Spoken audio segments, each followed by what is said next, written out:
프로젝트 헤일 메리와 소설의 마법. 건강하고 즐거운 소설은 마법을 부리곤 한다. 코를 풀고 버린 휴지처럼 바닥에 구겨져 있다가도 좋은 소설을 보면 그래, 세상에 이렇게 재미난 게 많았지? 하고 벌떡 일어나게 되는 것이다. 좋은 영화나 드라마, 애니메이션을 봐도 뜨거운 물로 목욕을 하고 나온 듯이 개운해지곤 하지만 벅찬 감동과 오랜 여운에 젖어 삶의 관점까지 어느 정도 바뀐 듯한 느낌을 받게 되는 것은 소설을 봤을 때만 그렇다.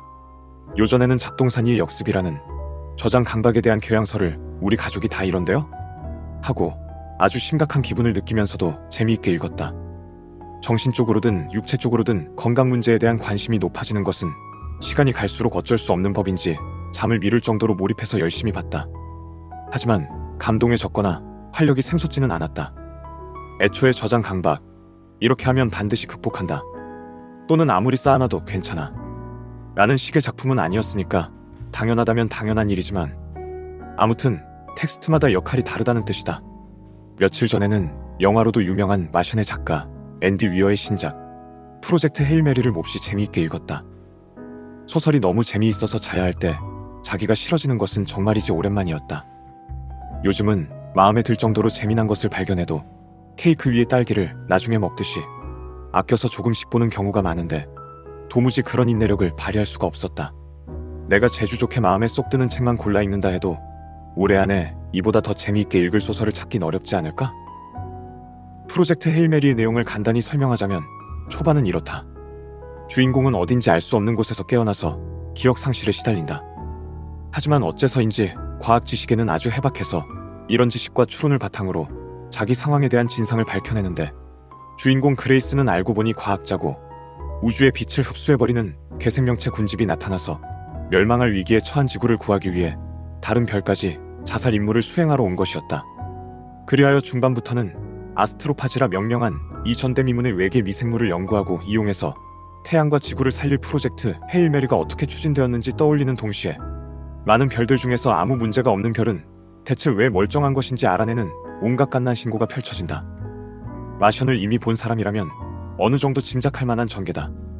과학적 지식을 쥐어짜서 어떤 문제를 해결하고 나면 미처 생각 못한 문제가 터져서 목숨이 위험해지고 문제를 최종적으로 알아낸 다음 계획을 수정하고 그러면 또 선택의 기로에 놓이고 이런 식이다. 이러한 방식의 이야기 전개에서 가장 먼저 느끼는 즐거움은 합리적 사고의 명쾌함이다. 의문에 대해 가설을 세우고 정답을 도출해 나가는 과정은 내가 그것을 잘 따라가든 따라가지 못하든 지적으로 감탄하게 만든다. 복잡한 퍼즐이 착착 맞아떨어지는 모습을 지켜보는 듯한 기쁨이 있다. 이 분야에선 앤디 위어가 확실히 빼어나다.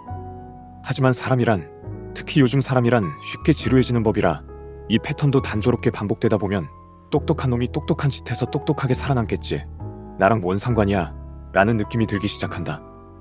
나도 초중반에서 이런 느낌을 받아 그렇게까지 엄청난 작품은 아니지 않나? 라는 생각을 했는데 중반부터 이야기가 전혀 생각지 못한 방향으로 굴러가서 감탄하지 않을 수가 없었다. 게다가 중후반부부터는 합리적 사고와 판단이 아니라 인간이기에 벗어날 수 없는 실수와 감정과 불합리한 판단이 이야기의 줄거리를 뒤흔들기 시작한다. 내가 잠을 미룰 수밖에 없었던 것은 바로 이런 부분 때문이었다. 마음은 알겠지만 저러면 안 될 텐데 아무리 그래도 어떻게 저럴 수가 하는 결정이 돌고 돌아서 결국 옳은 결과로 돌아오는 순간의 쾌감이 이루 말할 수 없을 정도로 즐거웠다. 나처럼 어쩔 수 없는 근원적 나약함을 버리지 못한 인물이 망하는 것처럼 보이다가 자신의 선함도 버리지 못해서 나름대로 보답을 받는다는 이야기는 참 진부하지만 그만큼 마음에 위안이 된다. 아마 모질고 약삭빠른 인간이 되기보다는 보편적 선을 추구하는 편이 나에게 익숙하고 쉬우며 선이 나에게 득될 게 없다고 냉소적으로 굴면서도 마음 깊은 곳에선 그것을 옳고 바른 일이라 믿도록 교육받았기 때문일 것이다. 여기부터 스포일러입니다. 모호한 말만 늘어놓기는 못하니 슬슬 좀 구체적인 얘기를 해보자. 나는 완벽히 절대적인 고독 속에 버려진 인간이 같은 처지의 외계인을 만나 교류하는 순간부터 이 소설을 엄청나게 재미있다고 느끼기 시작했고 서로가 목숨을 거의 내던지면서 상대를 번갈아 구조하는 부분부터는 도저히 눈을 뗄 수 없게 되었다. 그리고 클라이맥스에서 지구로 귀환할 수 있게 된 그레이스가 처참한 고심 끝에 자기의 목숨 대신 위기에 처한 외계인 친구와 그의 세계를 구하기로 결정하고 그러고도 살아남는 결말에 크게 감동했다.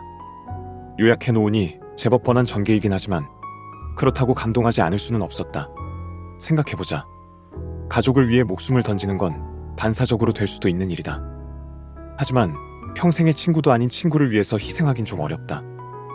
그런데 그레이스는 얼마 전까진 말이 통하긴커녕 존재하는 줄도 몰랐던 거미형 외계인을 위해 목숨을 걸고, 심지어 나중엔 자신의 선택이 자신을 죽음으로 인도할 것이라 계산하면서도 지구로 돌아가는 대신 외계인과 그의 세계를 구하기로 정한다.